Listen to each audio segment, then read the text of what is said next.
এই গরমে যদি জিভের স্বাদ বদলাতে চান আর মনকে ফুরফুরে তাজা করতে চান, তাহলে আজকে রেসিপিটা একদম আপনাদের জন্য। পিয়ালিস কিচেনে আজকে আমরা বানাবো একদম সহজ একটা রেসিপি, টক ঝাল মিষ্টি ফ্রুট চাট। আমি এই রেসিপিতে ব্যবহার করেছি শসা, আপেল, পেয়ারা, দু রকমের আঙুর, কমলা লেবু, শরবতি লেবু, তরমুজ আর বেদানা। আপনাদের পছন্দ মতো আপনারা কিন্তু আরও অনেক রকম ফল নিতেই পারেন। খুব সহজ একটা রেসিপি। এই রেসিপিতে শুধু ফলগুলোকে ছোট ছোট টুকরো করে কেটে নিতে হবে। আঙুর যদি বড় হয় তাহলে 3 টুকরো করে নিতে হবে, না হলে 2 টুকরো করে। দেখুন আমার সমস্ত ফল কাটা রেডি। কমলা লেবু 2টো ছাড়িয়ে নেব। শরবতি লেবু 2টোকে টুকরো করে রসটাকে বার করে রেখে দেবো। এই রেসিপিতে আমি একটি ধনেপাতা পুদিনা পাতা দিয়ে চটপটা চাটনি করে দেখাচ্ছি।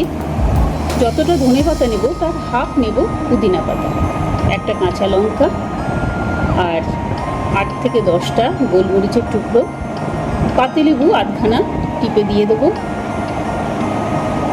আর কালারটা যাতে ভালো থাকে তার জন্য বরফের টুকরো আর এক সামান্য চিনি দিয়ে ভালো করে ব্লেন্ড করে, দেখুন আমার ব্লেন্ড করা হয়ে গেছে।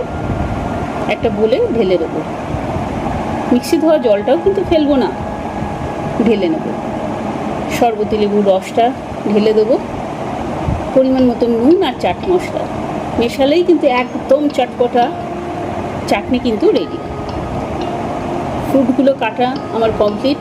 এবার একটা বলে সমস্ত ফ্রুটগুলো নিয়ে নেব, শুধু তরমুজ আর বেদানা বাদে একে একে সব নিয়ে নেব। সমস্ত ফলগুলো আমার দেওয়া রেডি। এবার যে চটপটা ধনেপাতা পুদিনা পাতা চাটনিটা যেটা করে রেখেছিলাম সেটার মধ্যে দিয়ে দেব।